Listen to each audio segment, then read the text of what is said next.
This show is sponsored by We Are Change Fresno.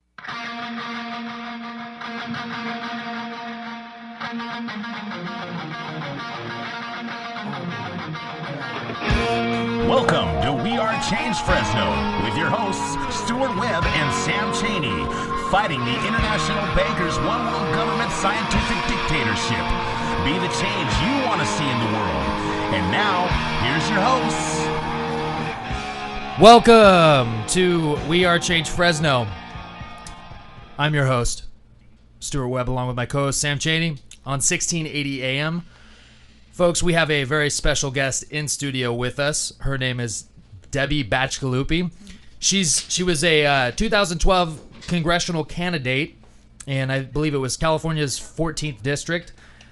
She's been fighting tyranny for years now, and we're going to talk to her a little bit about Agenda 21, which is what she's actually been traveling the United States and talking about to people and informing them that our rights are under attack because of Agenda 21 and many other things. But Agenda 21, most of the public doesn't have any idea what that is, or if they do know what that is, they're conditioned to believe that it's a conspiracy theory that Agenda 21 is being implemented around our country. But that is not the case. So we'd like to introduce our guest, Debbie. Debbie, how is it going? Hi, how are you? Thanks for having me. No problem. We love to have people on this show that love freedom and liberty, because that's the whole reason we do this show. And if it's not about freedom and liberty, why even do the show? So we're going to get into some topics, mainly Agenda 21, but can you tell our audience a little bit about yourself? Sure. My name is Debbie Bacigalupi. My last name means Kiss of the Wolf. Awesome. And yeah, it's an Italian last name that my family used to love quite a bit. We still do, but it now comes with a price. And in Northern California, where my parents have a cattle ranch, we've got beautiful land that my parents have worked their entire life for. It's their dream, and it's under attack. And part of that being under attack is our federal government, state government, local government wanting to bring wolves from Canada into our landscapes. So between water issues, the Endangered Species Act, the Clean Water Act, all these issues that rural people are experiencing firsthand is the reason I got involved. And there comes a point when I hope this happens to the majority of people. Something clicks, you start seeing things happen around you, and you start to research and try and dig into, okay, what is happening? This is a free country with liberty and freedom and justice for all, and we are not feeling that way. We all of a sudden, as ranchers and farmers, are feeling like the enemy. And so I got my master's in business. I worked for Google as a corporate event planner. I'm a certified sommelier, which means I just know a little bit more than I used to about wine. I now know the difference between Sauvignon Blanc and Chardonnay.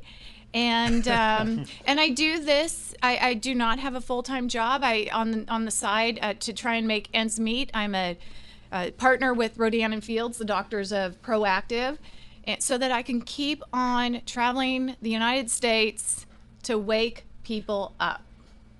Yeah, I admire you for that, because Sam and I, we work, and then we have to spend all our extra time fighting tyranny because no one else seems to want to do it. And I really appreciate you not having a full-time job, because then you can fight tyranny. And there's no point, if we're not going to get through this, there's no point in having some corporate job and you went to college to get some degree to work and then eventually be a slave because all your rights have been taken throughout those years. And most kids we know are in massive amounts of debt because of college loans, student loans.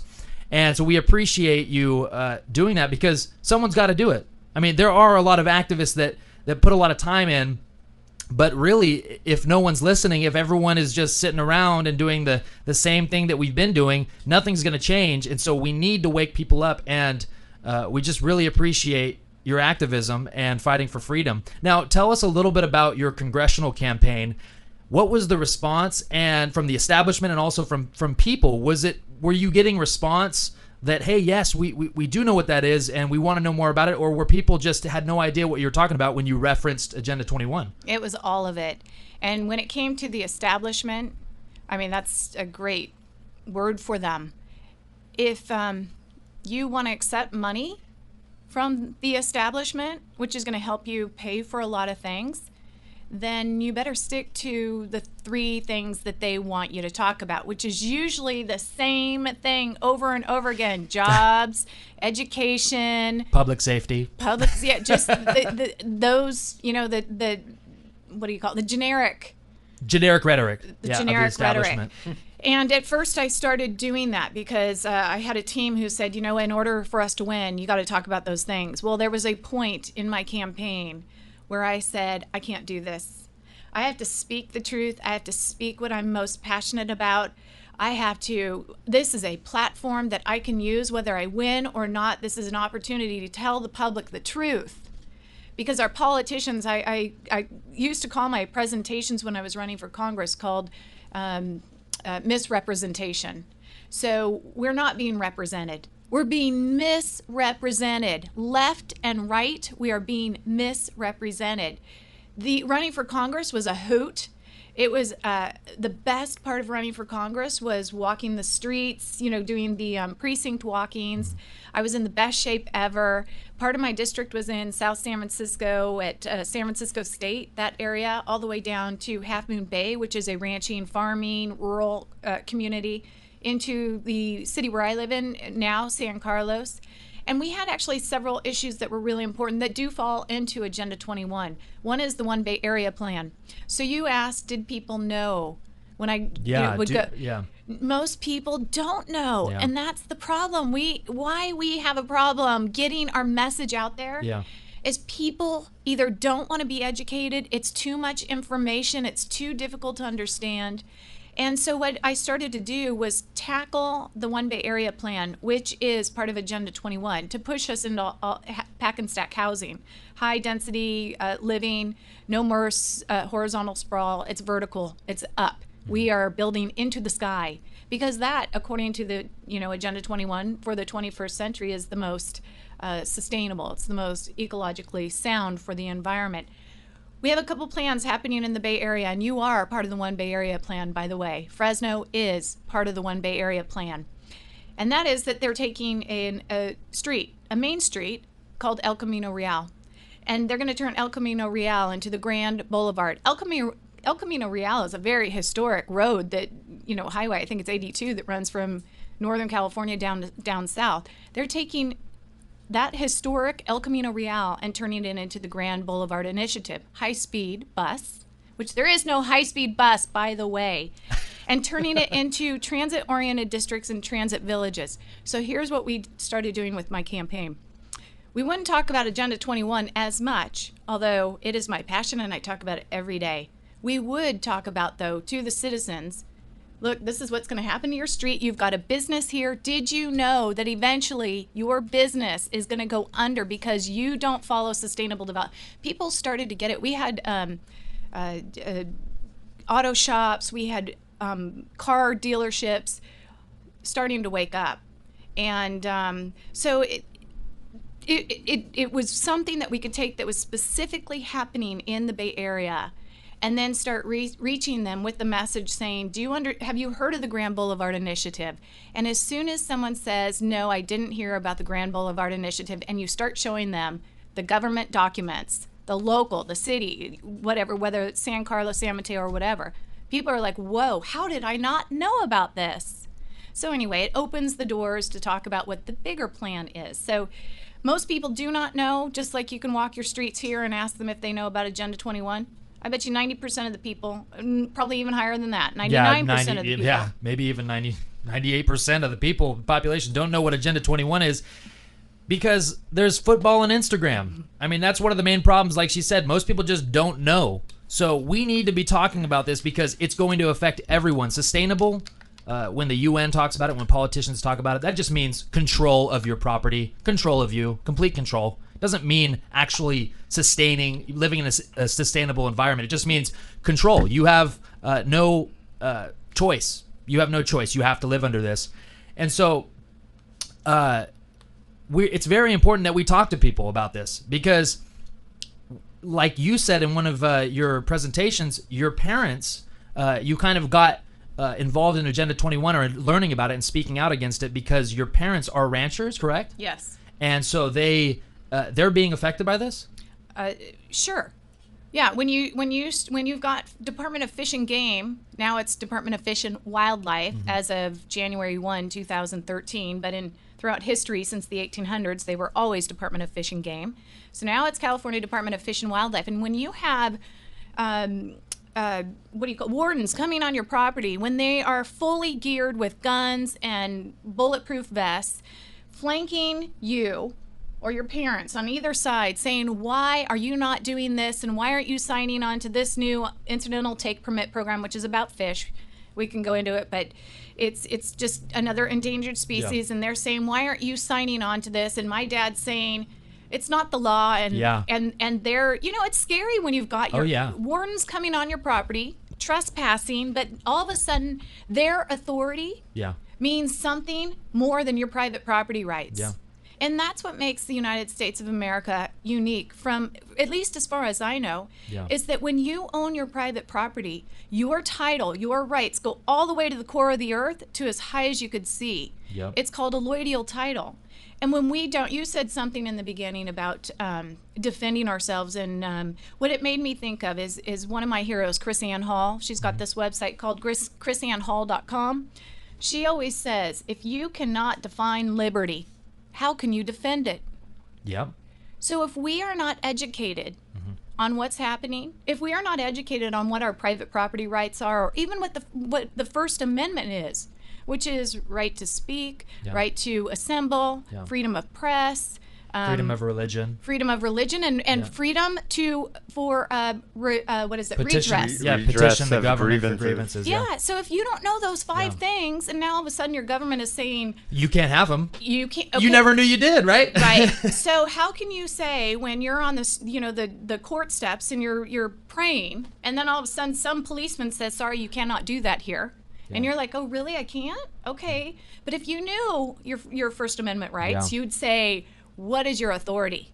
Because I know what my rights are, and you have no authority under my First Amendment to tell me what I can and cannot be doing on public steps of the you know what I'm saying. Yeah, it's no warrant, no judge, no jury, just do what we say. We're the state, we're the government, we own you. Yeah. And if you don't know your rights, you're right. Of course they can do whatever you want. If you don't have self-ownership, like me and Sam and I went over with Adam Kokesh last week, if you don't have a self-ownership or have a sense of that, or have property rights, then of course the government can take whatever they want and control you at any level, because you don't know that you have those rights. Right. So that's what we need to tell people. And again, I'd like to give you credit for going on the campaign trail and not going with the establishment and talking about real issues, because people are hungry for this, but they're censoring. Yeah. They're censoring everyone who's trying to run for office, or just to get on. You can't, mainstream media, it's a joke. They don't cover anything real.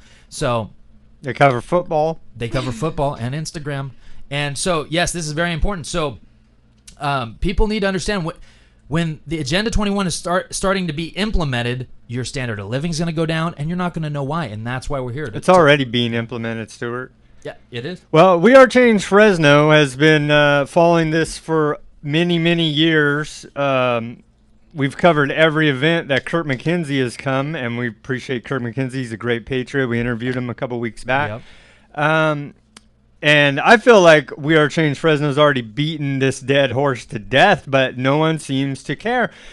All you have to do is simply, here in Fresno, go drive down Fulton Avenue, Street, whatever it is, downtown Fresno, and look at the Ironbird Cafe, if you're familiar with that, and you can see it. That is Agenda 21. There are the business on the bottom, and you live up on the top of these prefab buildings that they've built. And by the way, they have some creepy-looking gargoyle, demon-looking creatures holding babies out over the edge. If that doesn't creep you out and raise some hairs on the back of your neck, I don't know what will. It gives me the thought that this might not be very nice, what they're actually doing there. And yes, it's happening in downtown Fresno everywhere. They're building these apartment complexes. No one lives down there. They want to push us. It's part of the general plan of Fresno. And like you said, we're part of the Bay Area plan? The One Bay Area plan. It's it's for everyone. It's not just for San Francisco. It's for everyone, and they're implementing at all levels of government. And that's what the Fresno general plan is to get people out of those rural areas and into regions. Yeah. Mega regions. Yes, mega cities. Fresno's keeping it real under the covers, though, because they're not listed on the ICLEI list now. When you go and search it, Fresno's not on there. I think Visalia is the closest medium-sized city in the Central Valley that's on that list, but Fresno's very under the covers about the whole thing. Yeah, and that's why the general plan, that is the cover for Agenda 21. And they were talking about, we need to decide whether we have 8-foot driveways or 10-foot driveways. How about whatever we can purchase in the free market? Yeah. Because it's not a free market anymore. Now, can you talk a little bit about, we go over Agenda 21, and most people will say, well, what is that? I mean, can you really get down to what it is? Now, how does that have to do with our country? Are we adopting? This is a United Nations plan, an agenda, right? Well, let's name the names. Maurice Strong, he's like the head of it from the Rio Summit. I actually went to the 2012 Rio Earth Summit. It was the 20-year anniversary. It's called Rio Plus 20. And they did talk about Agenda 21. You can see. Hopefully I'll have show this. I'm speaking in Fresno. I've been speaking in Fresno quite a bit, and it's great that Fresno is hungry for this news. Oh yeah. You all, there's not a lot of cities that are demand that people come back and present on what's happening. So I acknowledge you. Well, our unemployment rate. It's our is concern. terrible. It's our concerned citizens group. We got to give them credit. They're Yes. organizing behind the scenes and helping raise public consciousness about this information about Agenda 21. And you got to give Kurt McKenzie at Defend Rural America a bunch of credit for all the work that he's done. But go ahead, Debbie. Yeah, so in fact, Kirk McKenzie found out about what was happening with all the rural issues through me. I was at a friend of mine, the Pellegrinis, who are also great patriots in the Bay Area, and we wanted the Pellegrinis to do a video on what's happening in Siskiyou County, which is the largest dam removal project in worldwide history, the Klamath River Dams. It's where my parents' ranch is. And Kirk happened to show up to lunch that day, and he was, pushing his book, the money book, which is a lot of it. Money defending your prosperity. Yeah, so it's a lot of it. If you track down the money, if you go back to the money, I follow the money trail, and it's the same darn people over and over again when it comes Rockefellers. to the Rothschilds, the Strongs, the Clintons, the Gores. It's all of them. Same globalist crew, right? Yes, the Ted Turner. And so anyway, Kirk heard our story, and he thought, well, I'll jump into this, and we thought, okay, you can jump into this. And so anyway, it's been a good thing because he's helped us get the story out, and he's done some other things as a result. So I'm very proud of the work that Siskiyou County has done to get this word out and get other people involved. But going back to what Agenda 21 is, in front of me right now is Agenda 21 book. It's called The Earth Summit Strategy to Save Our Planet, edited by a gentleman named Daniel. I should probably take that word back because, you mentioned the gargoyles. Yeah, they're very evil. They're Satan worshipers. I do. They are. I do believe this plan. When you start to look at the big picture and what they have planned for human settlements. Yeah, it's anti-human. It is anti-human. So you have humans. So you have anti-human humans is what I call them. Well, we're using all their resources. That's according to them. Their natural resources, right? They've claimed ownership over all natural resources on the earth. Yep. So this book that I have here called Agenda 21, The Earth Summit Strategy to Save Our Planet, which anyone can get on Amazon.com. Any book that I mention here this afternoon, you can get on Amazon.com. The introduction is by U.S. Senator Paul Simon, but on page 6 it describes what Agenda 21 is. Effective execution of Agenda 21 will require a profound reorientation of all human society unlike anything the world has ever experienced, a major shift in the priorities of both governments and individuals, and an unprecedented redeployment of human and financial resources. This shift will demand that a concern for the environmental consequences of every human action be integrated into individual and collective decision-making at every level. So in other words, we're breathing. Your listeners are listening right now. These are all human actions. Yep. And what they're saying is that at every human action has an environmental impact, and therefore we need to reconsider what you are doing as human beings, everything you do. And we need to reevaluate how what you're doing is impacting the environment. And now we need to not look at you for the answers. We need to look at the collective good, the common good, and communitarianism. The greater good, communism. Yeah. Yeah. So that they decide for us, the Right. global elite. Right. And like you said, breathing is an effect on the environment.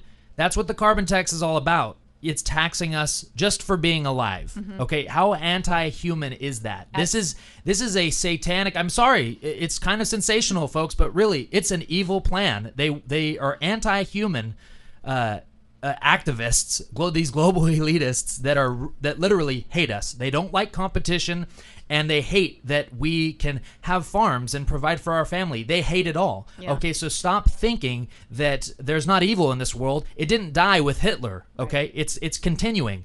The people that are running this charade, they funded Hitler. They funded both sides of the wars. Okay, the world wars. So wake up to this. It's an anti-human agenda, and it's to, like Debbie said, control of your entire life. Do you want to be a slave? I mean, it really comes down to that. Do you want to be a slave, or do you want to live free? We know Agenda 21 is a United Nations plan. Search it. Just search it. Search it. It's on record. What was it? Is this Congressional Resolution 353? and SJ 69. So it was both Senate and Congress. So our Congress adopted this resolution to say, basically, we're going to follow Agenda 21 and we're going to start to implement it. And that was 20 years ago. And look at where we are now. And it's funny, you'll never hear Nancy Pelosi talking about this, but I believe she was on the floor of 1992. It was a Friday evening at 9:12 p.m. on October 2nd. Yeah. And I always Very ask people, occultic. They like to do these occultic numerology type rituals. Of course. Yeah. I know what my parents were probably doing on that Friday night. They were probably playing cards with their friends and not watching C-SPAN and not watching Pelosi and Broomfield, by the way, Republicans and Democrats. Exactly. It was George Herbert Walker Bush, who was president at the time, who signed the soft law treaty a of Agenda Republican, so-called conservative, Yep. correct? Skull Is and that- Bones yeah, member. Skull and Bones member. like we followed talk by about. President Clinton, who created, and I just mentioned the Agenda 21 book with the introduction by Senator Paul Simon, who was, by the way, out of Chicago.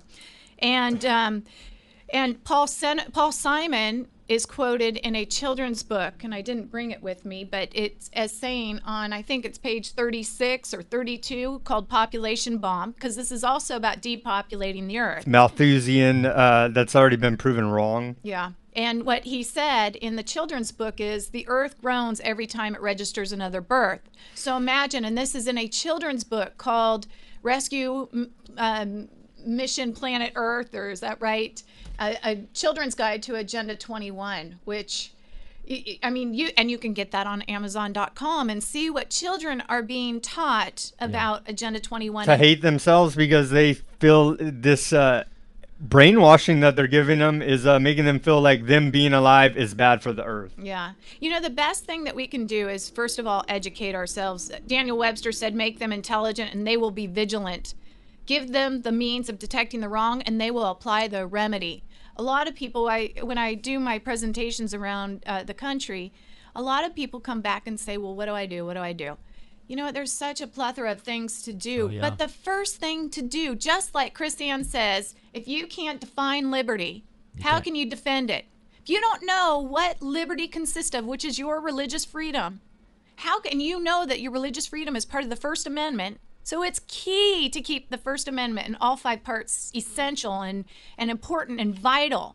But if you don't know, if you can't educate yourself and you can't define what, like you both said, you could drive around Fresno and you're recognizing where Agenda 21 is popping up, whether it's the widening of sidewalks or the decreasing of lanes and roads, or what you were referring to, which is mixed use space where they've got stores at the bottom and then you've got these small apartments at the top along high-speed rail or public transportation or whatever.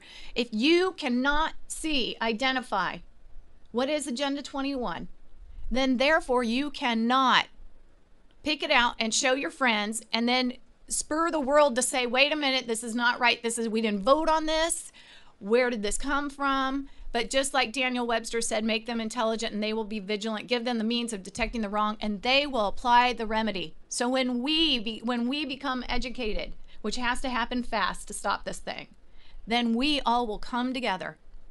And we will come up with many ideas to stop this. Might not be one idea, which it could be, thousands of different ideas.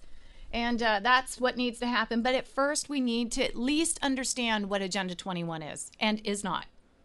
Yeah, Sam and I always say, don't be apathetic, because being apathetic and burying your head in the sand doesn't make the problem go away. Just being ignorant to it doesn't mean that it's going away. So we're trying to inform people now so that they can inform other people and help other people, and then we can have a sea change.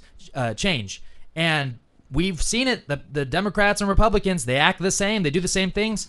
And guess what? They're not for their constituents. They're for themselves, okay? And so when people want to think that, Agenda 21, it actually sounds like a good idea, sustain the environment. Well, the people that are running this show, they have mansions, private jets. They're the biggest polluters on Earth. They own all the mega multinational corporations that pollute and are exempt from laws, but your small business gets shut down because you can't pay the carbon tax. They are anti-human, anti-free market, global technocrat elitists that hate your guts. And you have to know that, and if you cannot be apathetic to that, because in the interest of self-preservation, you have to care. And if you care about your family, friends, so get up, stand up, learn about these issues, and then inform other people. Folks, we're going to take a really quick break, and then we'll be back with Debbie Bacigalupi. Love supporting local businesses? Do you want to help them succeed? So do we. The Thrifty Nickel Want Ads is a family-owned business that has been a big part of the local community for over 30 years. Our goal is not only to produce a paper that is not only successful, but enduring. We are looking for experienced outside sales representatives to help grow and expand the Central Valley's favorite classified paper, while creating successful marketing campaigns that will increase business for their clients. If you care about better working relationships with local businesses, then we want to hear from you. 50% commission of every new contract acquired. If interested, contact Art at thriftynickelwantads.com or call 559-472-7182. Listen up, Fresno. Are you tired of boring local news coverage? Then log on to FresnoForward.com, the Central Valley's #1 source for independent, local, and alternative news and views. FresnoForward.com is updated daily, bringing you stories on government corruption, local activism, Fresno culture, and so much more. Did I mention FresnoForward.com has no ads or signups required? FresnoForward.com. You'll love it. We all know that a natural disaster, EMP attack, and martial law are a real possibility. Prepare before the crisis, because FEMA can't and won't keep you safe. Tops Military Supply. Veterans serving veterans, their families, and the community. Visit us at 605 West Shaw, Suite A, Clovis, California, or call us at 559-298-6001. Tomorrow night? Folks, this is We Are Change Fresno on 1680 AM. I'm your host, Stuart Webb, along with my co-host, Sam Chaney. And we're talking about Agenda 21 today. And if you heard the first part of our first hour, we're here with Debbie Bacigalupi. She was a 2012 congressional candidate. And she is not an establishment candidate. She is a liberty lover that talks about things that the establishment doesn't want any of the public to know about, because then they can't succeed in their plan. Now, Agenda 21, if you don't know what it is, Google it. Search it, order some books on Amazon about it. It's the United Nations plan for the 21st century. It's the plan for you. It circumvents the U.S. Constitution. Okay, so if you're a conservative, or if you love the Constitution and you like your property rights and your Second Amendment and your First Amendment and all that good stuff, you have to care about this stuff. And if you don't, then the United Nations is going to come in and circumvent the Constitution and implement Agenda 21. But we can stop it. But first, you have to become informed. So I would really encourage you to start learning about it, because it is being implemented all over the country. Debbie, now you are from Northern California, correct?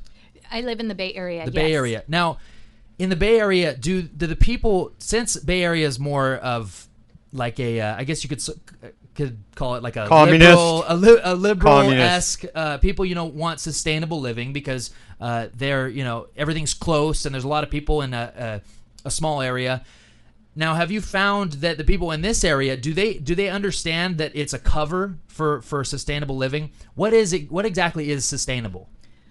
Well, let me start it off by saying the rural people understand and see Agenda 21 first, more so than those people in the city. Exactly. And a great illustration of that was the Bundy Ranch Yes. situation. That was national news. Everybody saw that situation. So do people in San Francisco, they probably don't think it's being implemented because they can't really see it because they already live in an Agenda 21 prototype. They're already underworld government Yeah. there. Well, if they did understand Agenda 21, they would understand that when you drive around San Francisco, which I just did yesterday, to drop off a costume, by the way, I was a mascot, a pig, at the Republican convention just in L.A. To demonstrate and protest against Prop 1, which is the new water bond bill. And that thing is so full of environmental pork. So I thought if I dressed up as a pig and passed out, pamphlets on Prop 1 or invited them to an event that Tim Donnelly and I, former gubernatorial candidate, that people would, it would shine and, I'd stand out. And it did. People were, responding to the pig. And maybe that's some creative things that we need to start doing in order to get people's attention. Attention. Wake them out from their That's slumber. awesome. The GOP in California has pretty much melted down at this point, haven't they? It's either Very establishment. disappointing. It's like basically the Democratic Party's little brother or something. We're running a Goldman Sachs banker for governor. I mean, give me a break. Oh yeah, How do you feel about our governor, our candidate for? I'm not voting. I'm not voting for a governor this election. Write yourself in. Yeah. Yeah, Well, at this point, because I look at it as the lesser of two evils is still evil, and I can't support what Neil Kashkari supports. Yep. We have different moral obligations in our lifetime, and his don't match mine at all. At all. And He did play a homeless man on the streets of Fresno for a week. yeah. yeah. The lesser of two evils, wouldn't you say it's basically a cop-out? I mean, if you're not going to stand for righteousness and combating evil, why even? I mean, a lesser of two evils, what does that even mean? Is it okay to punch someone in the face? Obviously it's not as bad as killing someone, but I mean, I would take neither of those. Yeah. No, so I cannot, I may write in Tim Donnelly, but, Is he familiar with Agenda 21? Yeah, he is. Oh, okay. He is, and he learned more and more about it as he was on the campaign trail. And people were very upset that he wouldn't talk about it. But, Tim is understanding it way more now, and he's seeing it happen way more now. It takes a while to wake up to this, wouldn't you say? I mean, most of the public just can't wrap their heads around it. It actually is a process. Sometimes it takes years. Because we've been lied to for so long, and everybody's been just written off as conspiracy theorists when you try to bring up real issues. Yeah. That right there shows you that the mainstream media are sellouts. They're state-run propagandists. Yeah. Well, so when I was dropping off that pig costume, I drove down the Haight, Lower Haight, and all along they're doing construction and they're doing high density living. They're turning churches into high density living. And you see signs all over called 1SF, 1SF, building our future. That is Agenda 21. That is the One Bay Area plan. And for those people in San Francisco who don't see it happening because their conveniences are there, they're not having to deal with the Clean Water Act, the Clean Air Act, the Endangered Species Act. They're not out of water. Their water isn't being shut down.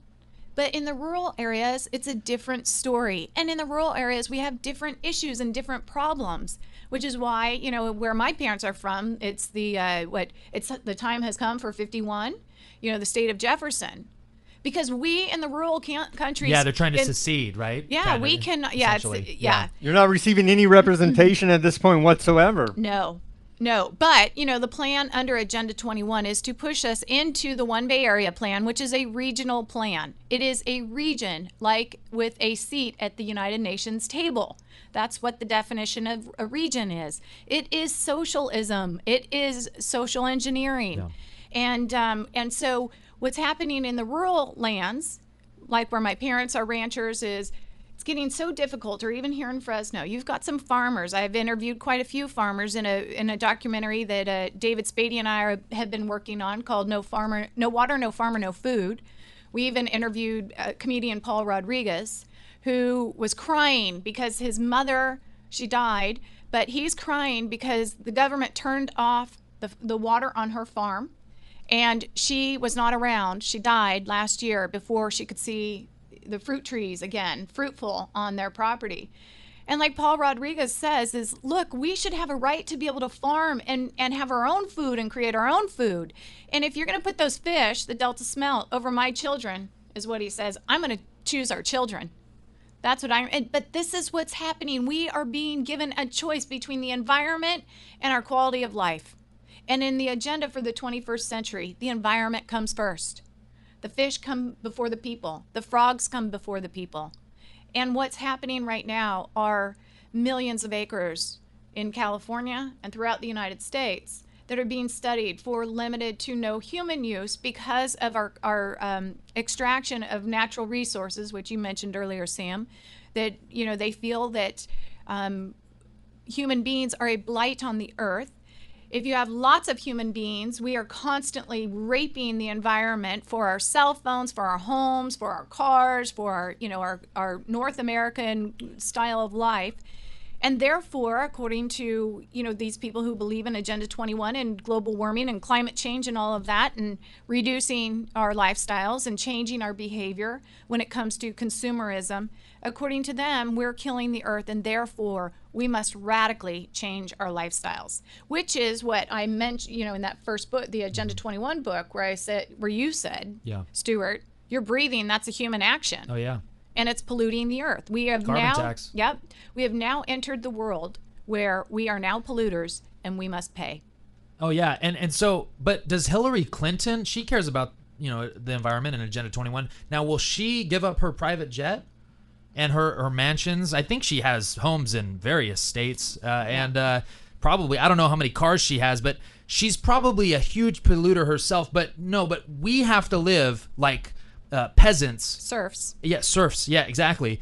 It's a Hunger Games style agenda. That's what it is we basically are peasants, and people like Hillary Clinton and Barack Obama and George W. Bush and all these former presidents, politicians, elitists, they will live like kings, okay? That's not what they're not telling you, okay? If you want to feel good about saving the environment, that's fine, but you need to understand that the people running the show don't care about the environment. They just don't want you to mess up their environment because they want it all for themselves, period. And I think what we really need to harp on is that, look, if you live in San Francisco, if you live in a densely populated metropolis area, last time I checked, I think in San Francisco, I don't believe there's any farmland in San Francisco, correct?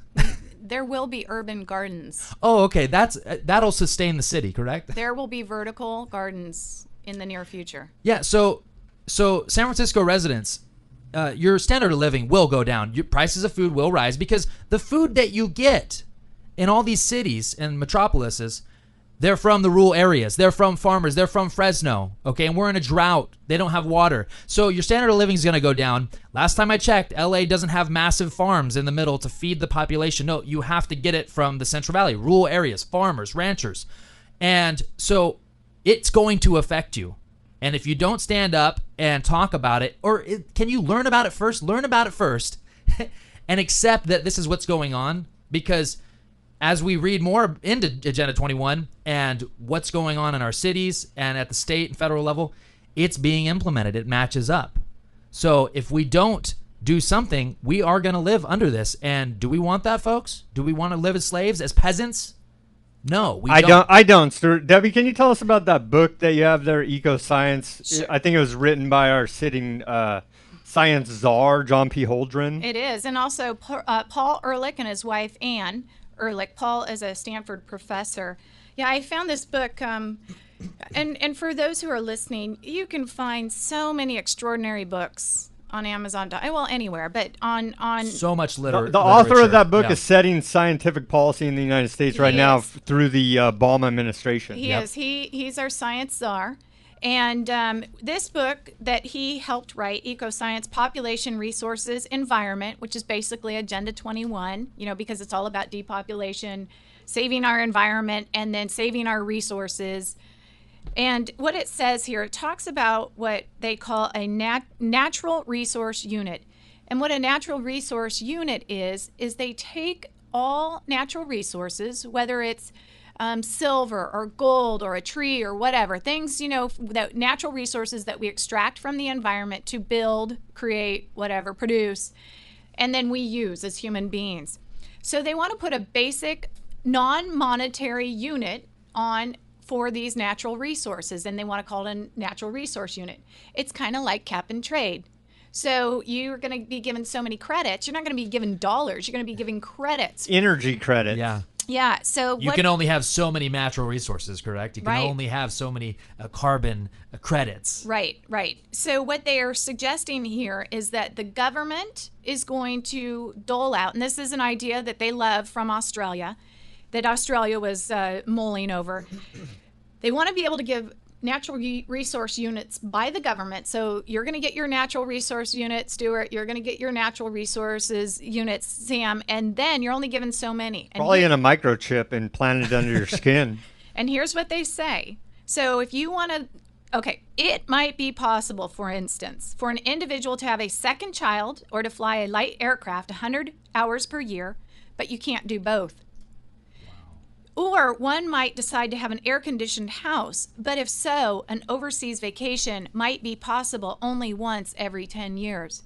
So in this future for the 21st century, it's going to be about trade-offs. Artificial scarcity is what they're creating here. It's going to be about trade-offs. You will not live the quality of life that you have today. You want a gallon of milk, or do you want that steak? You That's- get it once a month, and that's it. That's your options. Rationing. Yeah. Under cap and trade and food sheds within regions. When I was at Google, I learned about this, and that was in 2007 and 2008. Something that Google does for sustainable food is they have this motto of 150-mile radius. So any food that is brought in from 150 miles of Google complex is considered sustainable.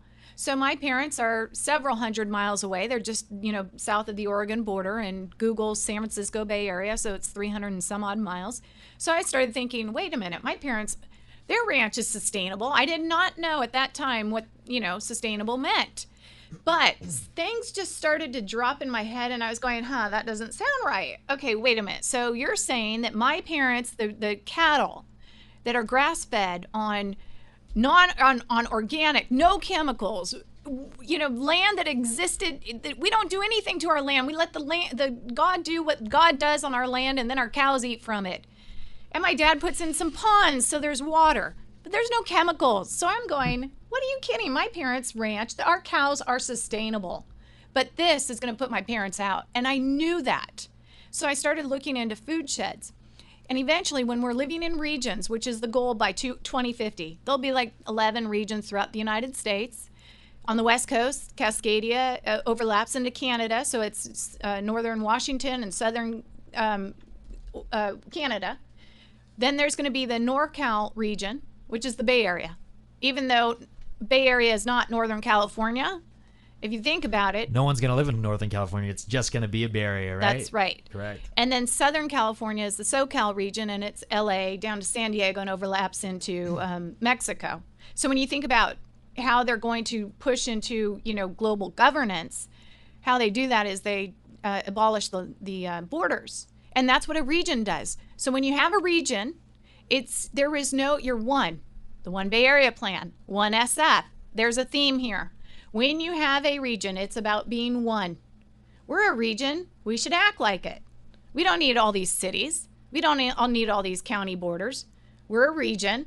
We're all from the same area. We need to start acting like it. So eventually, the borders will be erased. Whether city, county, state, national, borders are going to be erased. And that's the goal by 2050. But for food sheds, what they want to do is take that 150-mile radius model that I learned at Google and take a region, and the food within that 150-mile radius is considered sustainable. If you want Swiss cheese, for example, under cap and trade, the carbon footprint to bring cottage or Swiss cheese to California is going to cost you.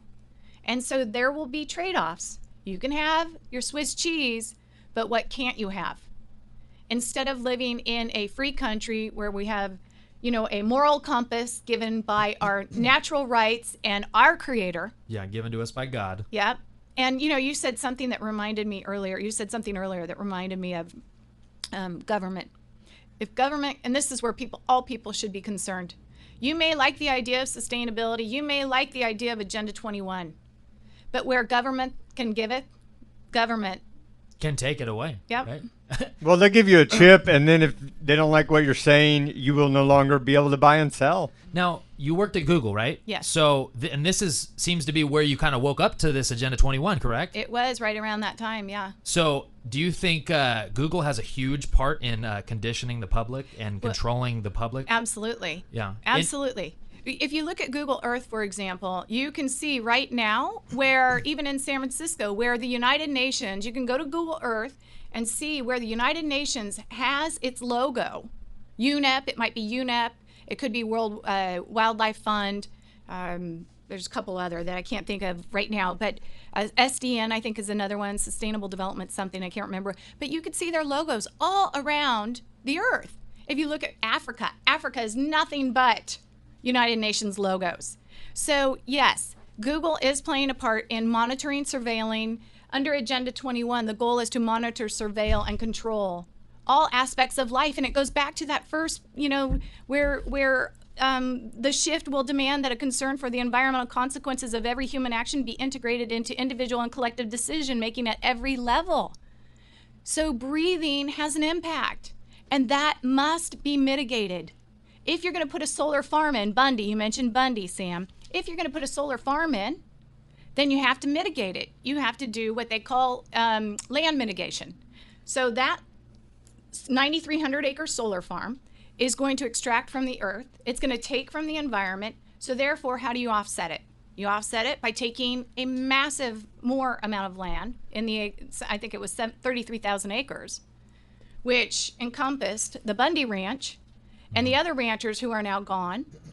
So it's land mitigation. So it's an offset. So if you're going to build a home on 500 acres, you're going to have to and depending on how large that home is, you're going to have to set aside for conservation easements or something like that.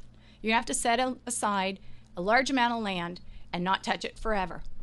So it's land mitigation. Yeah, and with the Bundy situation, Harry Reid has had ties with that land.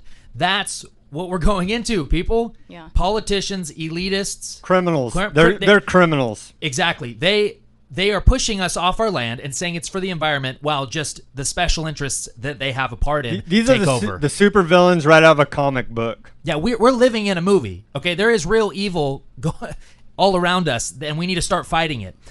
If you look, like you said, now if you look on Google Earth, it's all in Africa. It's all UN. Basically.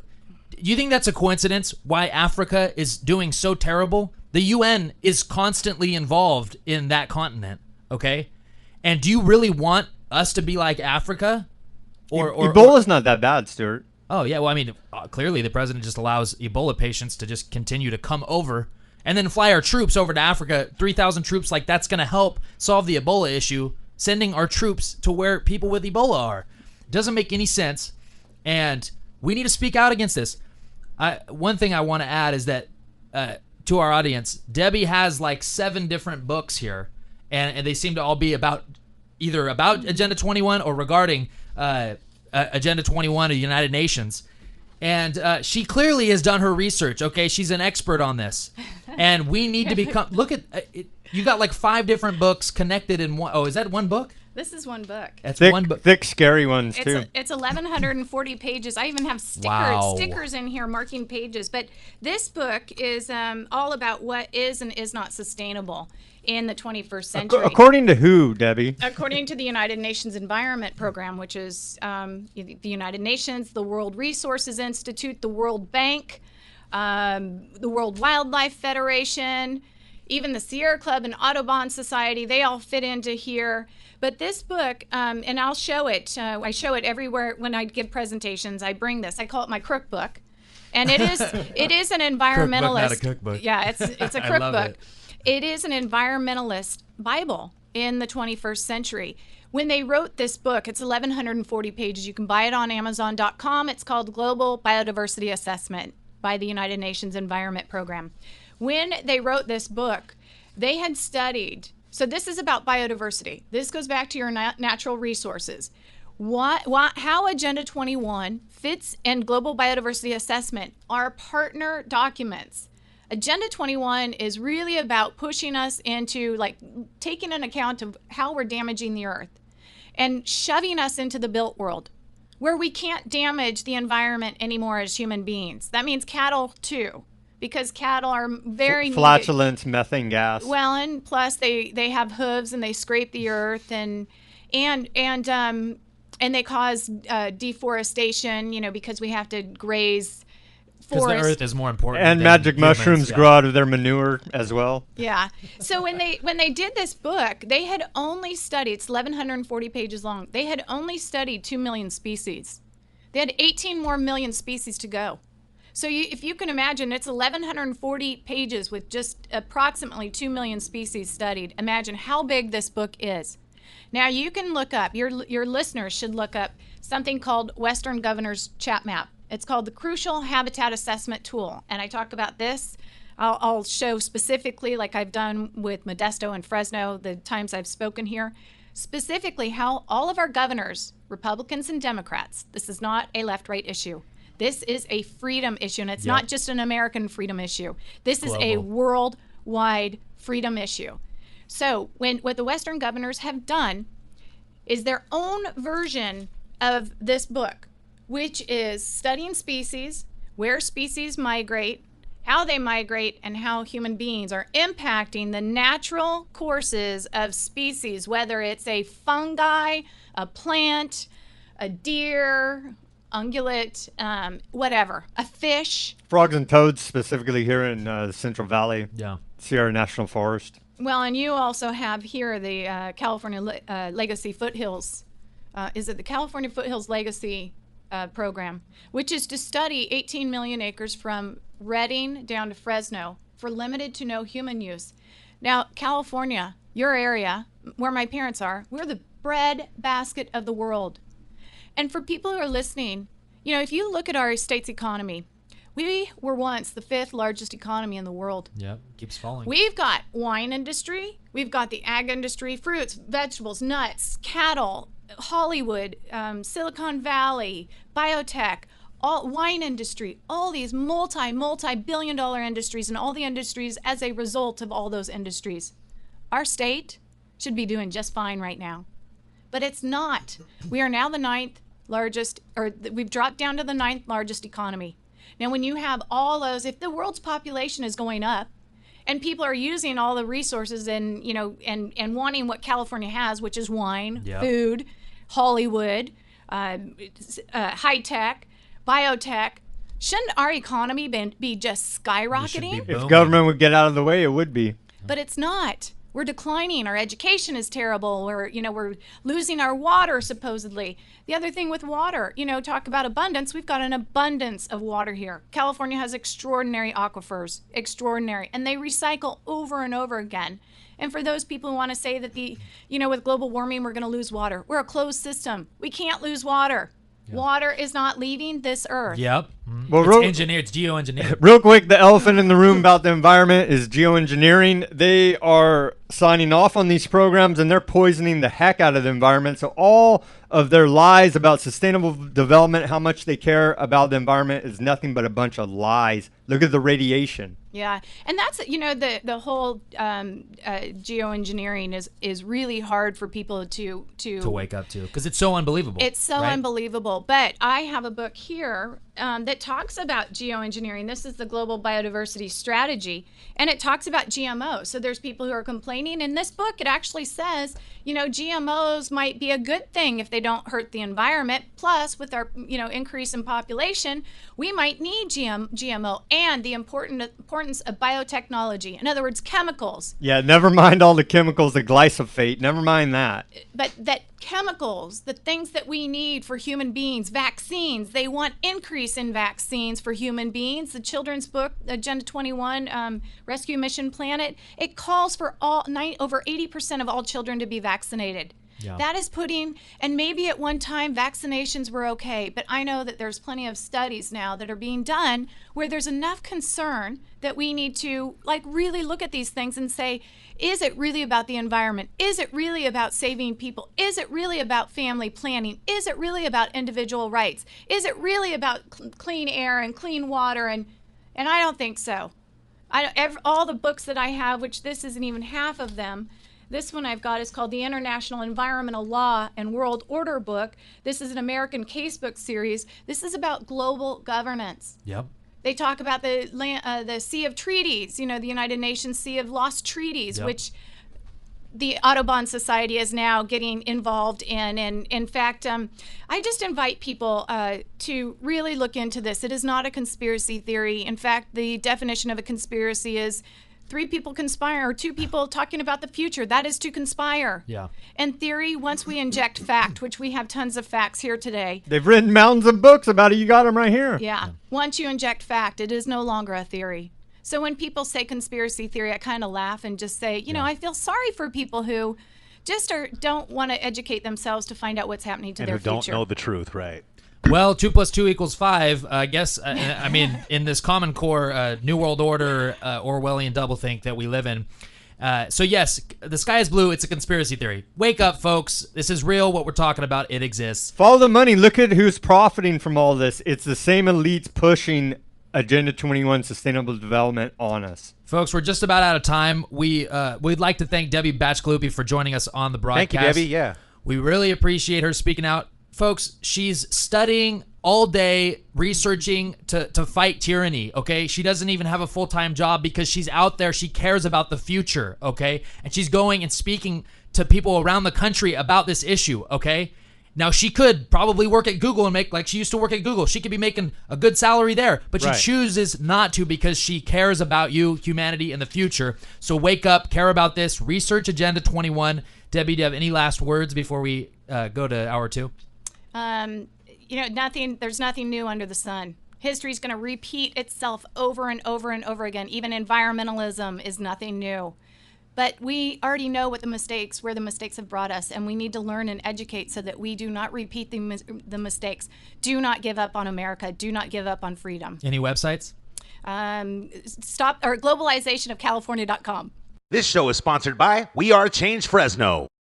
This show is sponsored by We Are Change Fresno. Folks, we're back. This is We Are Change Fresno on 1680 AM.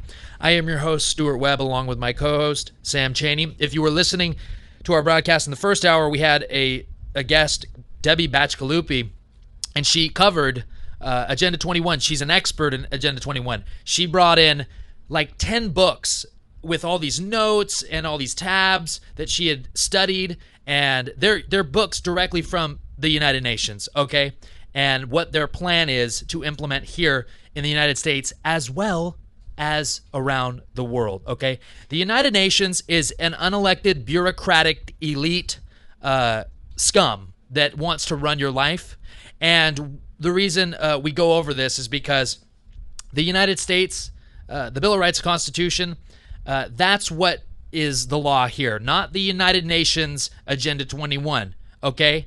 The United Nations cannot come in here and circumvent the Constitution and take away our unalienable rights given to us by our Creator. It's not going to happen. They're going to try it, but it's not going to happen. I won't stand for it. And we need everyone to stand up and say the same thing. And that's why we had her on. She's a great patriot, and she cares about humanity. And she'll be speaking at Bullard High School this week, Wednesday night, 6:30. She's going to give a presentation about Agenda 21. So I encourage you to all come to that. And so we're going to go into our second hour. We're going to talk about some news. And we'll probably bring up Agenda 21 this whole second hour because that's been the topic for the first hour. And it's an important issue because the Agenda 21, agenda for the 21st century, correlates with all this news that's going on, okay? The global elite want destabilization so they can take over and implement Agenda 21 and put us in these FEMA camps and have us basically in a Hunger Games style living situation. And we're not going to stand for it. Sam? They want you dead, Stuart. It is their religion, eugenics, to kill you. They've claimed that all resources are theirs. They're following a incorrect plan that Thomas Malthus wrote about, how the population would grow to such a point that food could not sustain them. That has already been proven wrong, but these psychos in control are still following that same ideology. Here in California, Stuart, we have our Governor Jerry Brown, who is, what's he doing? Committing a bunch of crimes and not representing us one little bit. He's a globalist. And but his newest thing is he's going to go ahead and give out $7.12 billion to pay off neo-environmentalist groups. Yeah, so he doesn't care about the environment. He'll just use that fiat money that he got from the Fed to pay off these neo-environmentalist groups, so they'll shut up for a little bit. See, it's really not about the environment, folks. It's just about who you can pay off. And like Debbie, me and Sam were talking to Debbie after the first hour, and she said, "Hey, look, when Leonardo DiCaprio gives up all his wealth and his private jets and his mansions, that's when us, the serfs, the peasants, the slaves, that's when we're gonna give up our cars." Okay, so just because you paid off the neo-environmentalists doesn't mean you can actually just do whatever you want with the environment. I thought you said, don't be a hypocrite. I thought you said that it's about the environment. Oh, but no, you have to push through the high-speed rail to buy up all the carbon credits with our tax dollars, and then say, oh, well, we can pollute the earth because it's for the good of humanity. It's for Agenda 21. It's a bunch of bull, and we need to call the governor out on it, okay? It's a giant fraud. AB 32, the carbon tax, cap and trade. It's a big old giant fraud. They're running a scam on us, people. Please wake up to that. I know most conservatives out there have woken up to this fact. Hey, liberal persuasion, why don't we just drop all the labels? Yeah. We're Americans, all right? And we are being screwed over by a organized crime syndicate known as government. They are collapsing the Central Valley in front of our face. Over 800,000 acre feet are allowed to flow into the ocean every day. Well, we have no water here in the Central Valley. We're cut off from it. That's an old story. We're going to keep beating that dead horse till people maybe wake up to the fact that, yes, we're in a very bad drought here in California, but communism and government controlling all the resources is not the solution, because they're the problem. They're using the Hegelian dialectic against us. Please wake up to this. Yeah, and are we really gonna let government, that entity that has a monopoly of force, of violence on anyone and everyone, and that steals our labor by taxing us and then uses it for things we don't want them to use it for? No, we need to get away from allowing the government to make decisions for our lives. We really need to get away from this and start thinking differently. Just like Adam Kokesh's book, read it. It's called Freedom. The guests we have on this show, they're real people that want. They're not establishment, okay? They want freedom, human freedom for people.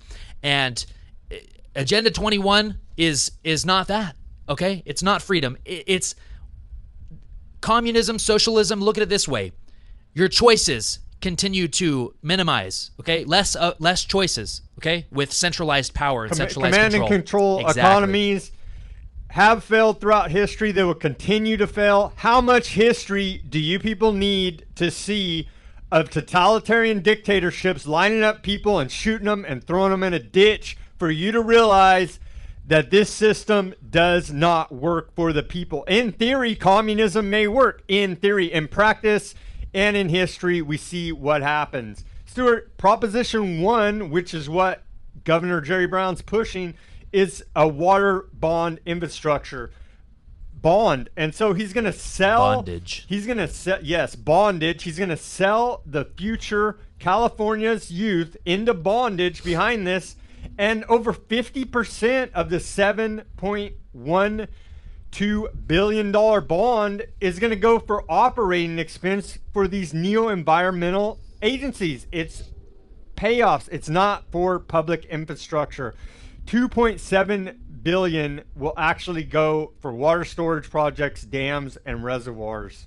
Yeah, all it is, government, basically, this is how government works. It wants to get things done that it'll only operate in its own self-preservation. So the bureaucracy has to be preserved. So what they do is they tax us, which is theft, They steal from the taxpayers that produce, and then they pay off to special interests. They either they pay off or they actually just give money to the special interests that they have a part in, they have a share in. So government will never operate and do something that will hurt them. Okay, they might do something that will quiet their constituents a little bit, but it always have a underlying agenda that benefits them. Okay, government does not act. The massive bureaucracy that's a dictatorship now doesn't act unless it does something that will preserve its future. Stuart, if they cared about us, they'd take the fluoride out of the water. That should be the #1 public health issue in California. That right there, look it up. It's a law that they forcibly medicate us. We need to organize against this, folks, because it is on record that it reduces children's IQ. Okay, they are poisoning us. And so that simple fact right there alone proves that they're a complete and utter fraud and want you brain damaged and dead. Yeah, and fluoride's in everything, folks. Switch your toothpastes. I've switched my toothpastes. There's fluoride in everything, and there's aspartame in everything. If you look at the gum, I was going to get a pack of gum at Save Mart, and I checked, just to see what it was in. It was Trident. I said, hey, I'll check and see what's in it. What are the ingredients? Aspartame. Why is there aspartame in gum? Okay, that's a poison. But it's in gum, and the thing is, little things like that. It's genetically modified E. coli feces. Does that sound like something that you should put in your body that's going to make you healthier? And of course, Trident's supposed to clean your teeth, right? It's supposed to be the healthy gum, right? Guess who pushed that right. through? Guess who pushed that through, Stuart? It was none other than Donald Rumsfeld. And it's called Amino Sweet now, I believe, right? They have to change the name, just like how they change Al Qaeda to ISIS to ISIL. They change the name when the public wakes up to confuse us. Yeah, come on, people. It's not that complicated. It's not complicated. It's important what you put in your body, because you need a healthy body to have a healthy mind. Healthy mind, body, and soul is what we need to fight tyranny. So it's important. So invest in yourself. When you're spending a little bit more at the store for quality food, it's an investment in your future and your children's future. Because if you want to reproduce and have healthy kids, you have to be healthy yourself and then show the example.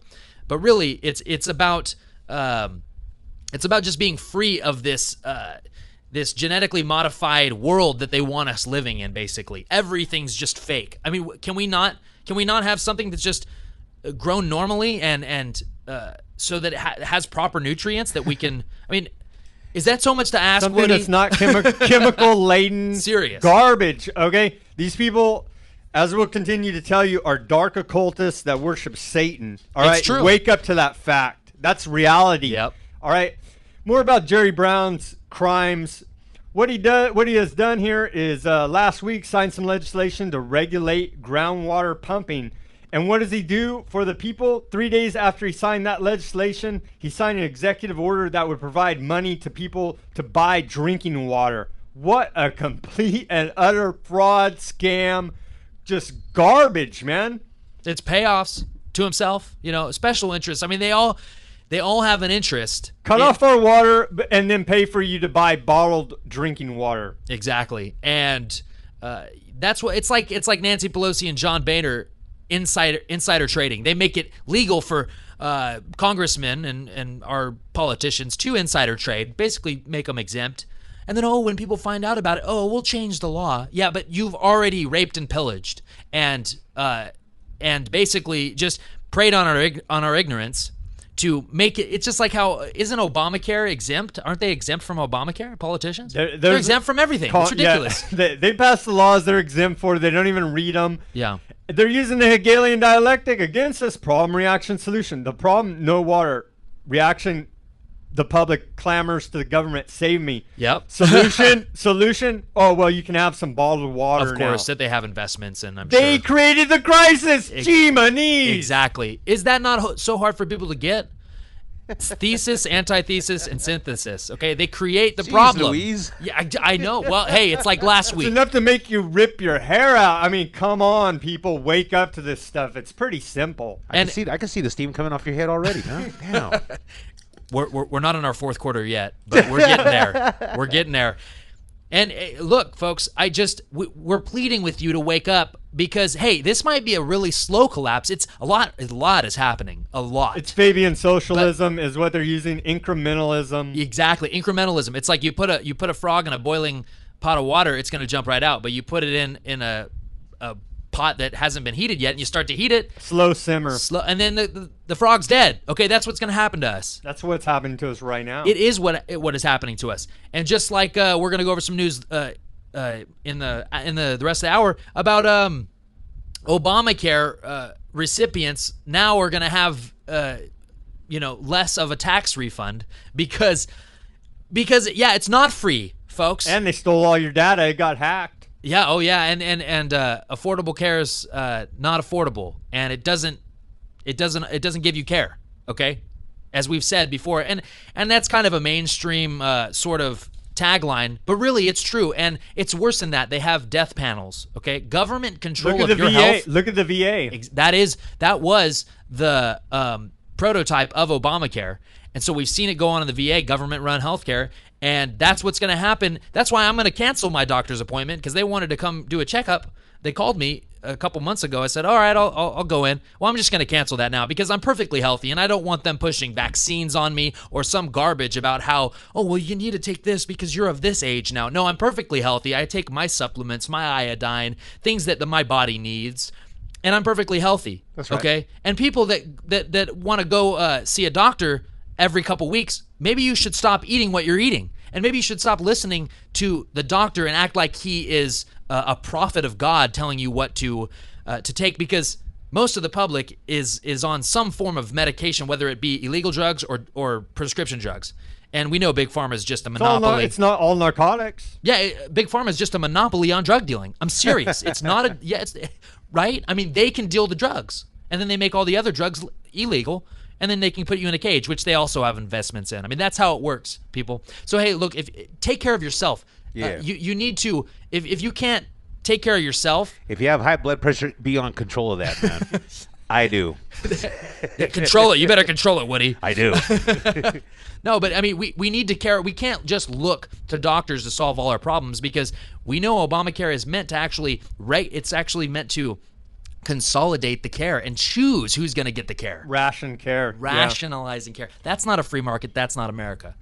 Stuart, it's just otherworldly, the false left-right paradigm that they have us in, acting like there's a difference between Republicans and Democrats.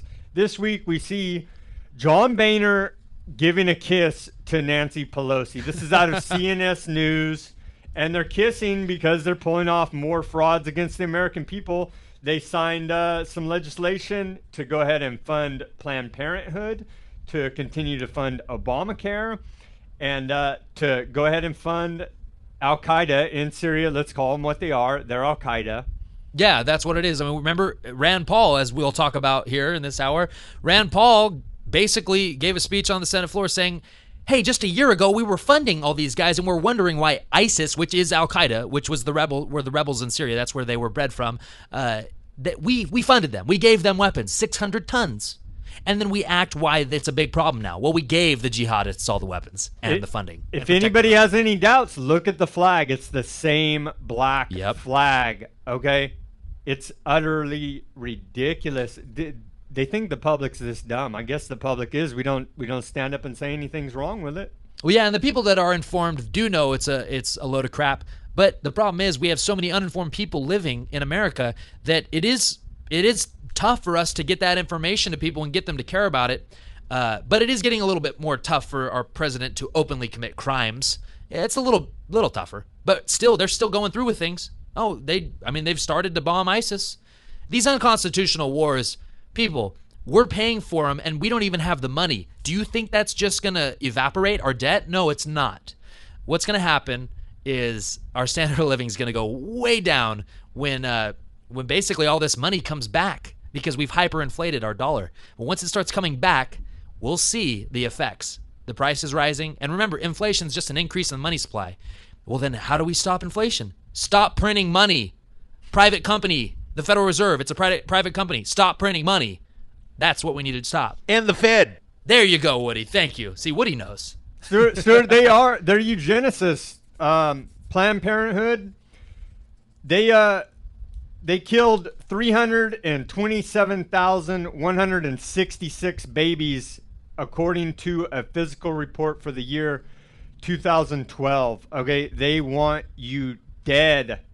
Yeah, I mean, they can pass laws that make it legal for us to kill people. They're funding Planned Parenthood to the tune of $540 million, Stuart. It is disgusting. Our tax money is going to pay to kill babies.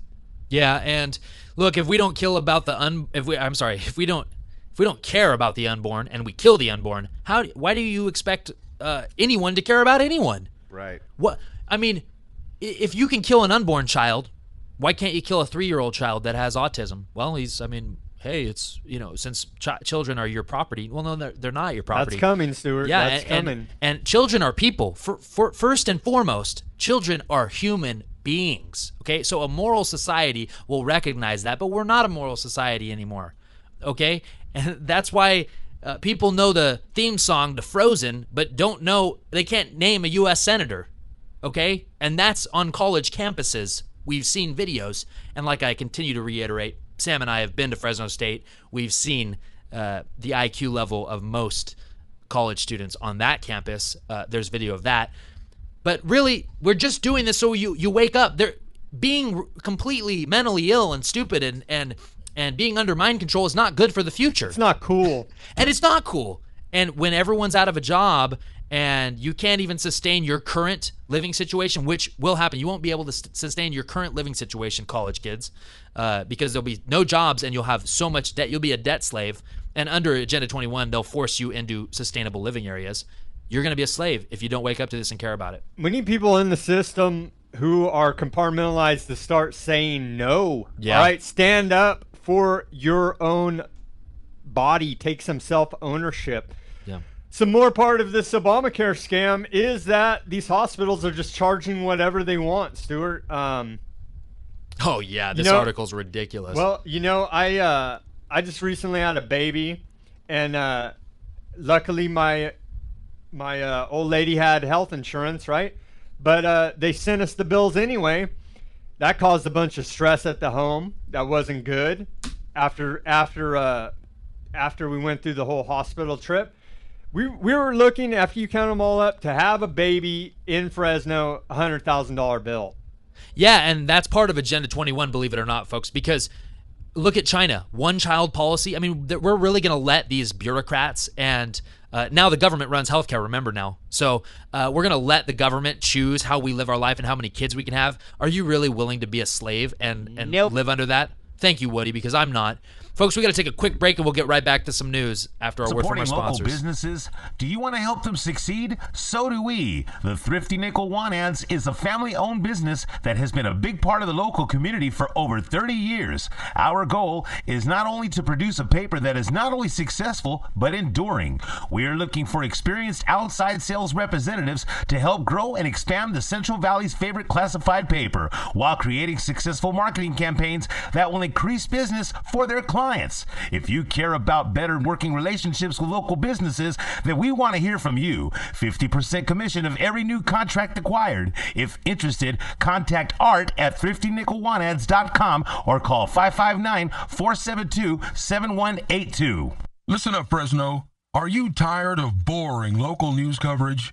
Then log on to FresnoForward.com, the Central Valley's #1 source for independent, local, and alternative news and views. FresnoForward.com is updated daily, bringing you stories on government corruption, local activism, Fresno culture, and so much more. Did I mention FresnoForward.com has no ads or signups required? FresnoForward.com. You'll love it. We all know that a natural disaster, EMP attack, and martial law are a real possibility. Prepare before the crisis, because FEMA can't and won't keep you safe. Tops Military Supply. Veterans serving veterans, their families, and the community. Visit us at 605 West Shaw, Suite A, Clovis, California, or call us at 559-298-6001. Folks, we're back. This is We Are Change Fresno on 1680 AM. I'm your host, Stuart Webb, along with my co-host, Sam Chaney. If you've been listening to the first hour and this first part of this second hour, I'm sorry, we're riled up again. But you know what? I like it, and I'm actually happy about it, because when Sam and I do this show, we're really pouring out our soul to you, because we're concerned, okay? And we take a lot of time out of our week to put this show together, and we appreciate our sponsors. We appreciate the guests that are willing to come on this show. We have real patriots on this show and just freedom lovers on this show, okay? And we're so thankful that those people are speaking out and contributing to a more freer society, and more free society, because we need it, and we need people to care about it, and you can make the change. Okay, be the change you want to see in the world. That's our motto, and We Are Change. And we appreciate, Luke Radowski for starting We Are Change after 9/11 happened. I mean, just look at the effect that he's had.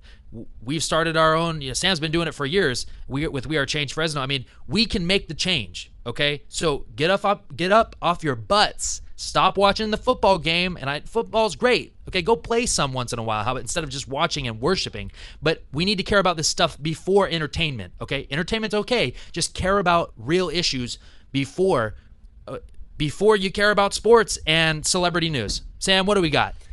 Stuart, now is the time to speak out and feel alive. There you go. And speak and tell this establishment, plastic, fake GMO culture to go straight to hell. Yeah. From where they came. Yeah. All yes, right. They are demons. They are. I mean, this satanic worshipers literally run our government. They have us in a false reality, okay? And it's a bunch of garbage, and you need to wake up to that fact and speak out against it.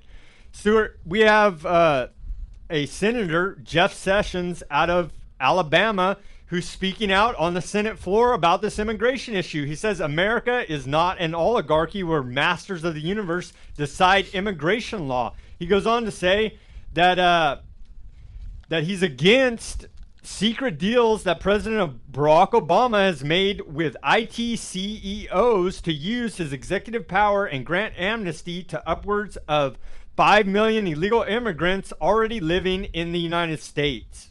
And like Debbie Bacigalupi was saying on the first hour, they want us in regions. So the North American Union will be the next big region, and then a bunch of little regions in the metropolises like San Francisco, LA. That's where we're going to live. Okay, we're not going to have countries. We're not going to have states. We're going to have regions, okay, under Agenda 21. So Jeff Sessions, I really admire senators starting to speak out against this, but really they have to. They have to now. They got to choose sides, like Sam and I were talking about. I think it was last show. We got to start picking sides. Either you're with God and creation, or you're with the devil. And even if you don't believe in God, if you worship virtue, if you want to be a good person, you need to pick a side now. And you can't be in the middle. It's you. Everyone will be affected by this. You can't be lukewarm. You can't be lukewarm. These are the most important issues, and you really have to make a change and take a stand. And if you bury your head in the sand, that doesn't mean it's going to go away. Okay, have the courage to admit that all these things are going wrong. Have the courage to just say, you know what? We've been lied to, we've been conditioned, and I'm going to stop, and I'm going to go the other way, and I'm going to resist. Okay, resistance to tyrants is obedience to God. And Jeff Sessions, he's got to do it because, only a few other senators are doing it, like Rand Paul, Ted Cruz, guys like that. But really, he's got to do it because his job, really, it's not even going to exist under United Nations. I mean, senators, legislature, at the state level, city, federal, we need to understand that the U.S. government, it's not going to matter if you're a politician, because under the United Nations plan for us, it's just going to be a world government. Did you get the memo to not drink the fluoride in the water, to not eat the GMOs? Did you get that memo? I don't think you did. No, you didn't, and you're taking all the vaccines. And so you're compartmentalized, and you think, everything a doctor, an MD says is gospel, even though, they're getting payoffs from Big Pharma. Even though Rockefeller and Carnegie set up the whole system. Yeah, and if we don't start accepting this, you're going to start feeling the effects yourself. Even if you think that you're part of the establishment, you're not, okay? Do you go to the Bohemian Grove? I mean, really, if you're not going to the Bohemian Grove, then you're probably not. Are you going to Bilderberg group meetings? If you're not going to Bilderberg, Bohemian Grove, Royal Institute of International Affairs. Are you part of the Club Affairs, of Rome? Yeah, Club of Rome. The Trilateral Commission? The Knights Templar, all these little groups. Are you part of Skull and Bones? Yeah, exactly. The Skull and Bones, if you're not a Skull and Bones member, and if you don't know what that is, 2004, John Kerry, George W. Bush, both Skull and Bones members, but supposedly they're supposed to be people. They're supposed to be our only options, and they're supposed to be drastically different, even though they both worship Satan and are members of that a death cult, basically, that runs our country. It's the America's Secret Establishment by Anthony Sutton. Go read it. But yes, we need to resist this, and you can be the change. So get up off your butts, off the couch, and start reading, start doing something about it. Stuart, Georgia, the state of Georgia has faced foreign-born population, and this is a sick joke too. It's not against illegal immigrants. We realize that conditions, not at all. Conditions in their country are suck. horrible, created by our shadow government, right? But think about this. They're immigrating to this country to come to a high-tech scientific dictatorship. So are these people really better off? They're probably going to be better off standing up in their own country and taking their own country back rather than coming here and voting against our Bill of Rights and Constitution. But, yeah, we see a 5% increase since 2009 in foreign-born population in the state of Georgia. And so the public infrastructure there is collapsing because they cannot support this massive amount of immigration, which is illegal. Yeah, and we cannot have a welfare state when we have open borders. And yes, like Sam said, they're leaving their third world collapsed society to come to basically an Orwellian 1984 dictatorship that's giving you free goodies so you'll stay for a minute, for a little bit, and then they're gonna put you in regions and say, oh, did you want some milk? Oh, you're gonna have to wait till next month to get that gallon of milk. And by the way, you can only eat what we're giving you. You can't have that steak that you want. So you think you're living good now, but just wait until the dollar collapses and massive wars are started because the special interests want it to happen, and they want their agenda to go through, Agenda 21, which is one world government. It all correlates, people. So Bilderberg objectives, that's Agenda 21. Skull and Bones dehumanization, of people and depopulation of the planet. It's a death cult. Okay, these groups all have the same religion. It's to kill you. It is exactly. And so once you know that, that's why we do this show, to wake you up, because if you start to understand that, then you'll understand that you're under attack. We're under attack. So the illegal immigrants, we're not mad because you're coming here because you want a better life. We're trying to say, this is not going to be a better life for you because everything's going to collapse. We can't sustain it. And then you're really going to be even more of a slave when this country really goes down the tubes, which is soon. It's coming. It might be 5 years, but it's incrementally. It's coming. It is happening. Standard of living is going down. Through these mad scientists, eugenicists, who we continue to talk about, are now rolling out genetically modified microhumans to be farmed for drug testing by the year 2017. So they're testing. It's not okay to test animals, correct, Sam? Well, that's why they're doing it, because animal testing is not correct. It's inhumane to test on animals, but to create it is inhumane to test on animals. Definitely, definitely. I think there's ways we can there's ways we can get around that without damaging or harming animals or humans. So they're really saying that they're going to create microhumans and to be farmed. That's just right out of the Matrix. Microhuman clones. Microhumans, genetically modified humans. Yeah. They're not clones. They're not humans, Woody. They're microhumans. They're not real people. You can't see them. and I think that's when we're getting into some just. It's sick. This is the end times if you can't see it. If you're gonna play God like that and then test on your creation, it's just terrible. You're playing God, first of all. And by what is it, 3 chromosomes that they're putting in these microhumans? Yeah, the GM humans will contain smartphone-sized microchips that will be programmed to replicate up to 10 major human organs for harvesting. They're going to harvest humans just right out of the Matrix. They're farming. Literally. Wow, that's crazy. Don't you love that movie? I love it, man. I have some friends that haven't seen it. I'm gonna buy it and make them watch it. It's important. There's some great movies that really, V for Vendetta. There's great movies that are literally lay it out.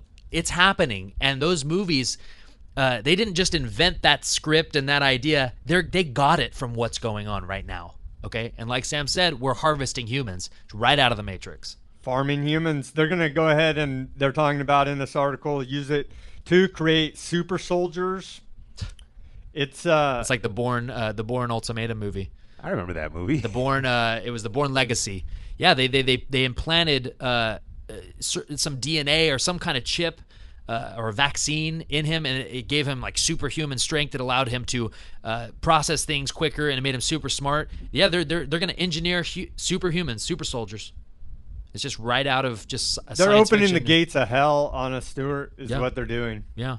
While we see, it's okay to do that, and then it's okay to kill unborn children. It's just, I know that's a tough issue for people. You know, oh, it's a woman's body; it's her right to choose. If it's her right to choose and kill her own, well, it's not even her. It's a person. We need to start looking at children as people, and the unborn. That's a child. That's someone's. You're taking away their life. I mean, when you really get down to it, because if you can kill an unborn child, you can kill an 8-month-old child. I mean, what's the reason? Why shouldn't you be? Just because it's not in the womb, it's not a child. The bioethicists are arguing that you can abort a child up to age 3 now. And if we can do that, then they can do anything. They can convince us that sacrificing your firstborn to the government is going to be the new trend. And who knows? Maybe that'll happen. It might be 10, 20, 30 years from now, but we're trying to stop it now. Isn't that where this always ends with these satanic empires, is human sacrifice, Stuart? Yes, in every culture it seems that at the very end of their reign, it gets so decadent and disgusting that literally people start sacrificing their children to the entity that controls the carbon gods, I guess. I guess, and we've seen it, and it's going to happen. I mean, yeah, we've already aborted that millions of children, and so we're not judging people. We're just saying we need to become moral people again. That's all we're saying. Can we not repent of things that we've done? And that might mean we don't need the government funding it with millions and millions of dollars, cheering it on. We need programs to bring morality back into our life, not government-funded death. Exactly. And remember, the government has to steal from us. So already they're criminals, and we're putting our faith in them. We need to change our thinking, and it is greener on the other side if we shift towards freedom and liberty. There's great things are awaiting our society if we can wake up now. Look, entertainment is great, and caring about sports is great after you fought some tyranny. I'm serious. Fight some tyranny, and then you can go watch the football game. I'm serious. That's fine with me.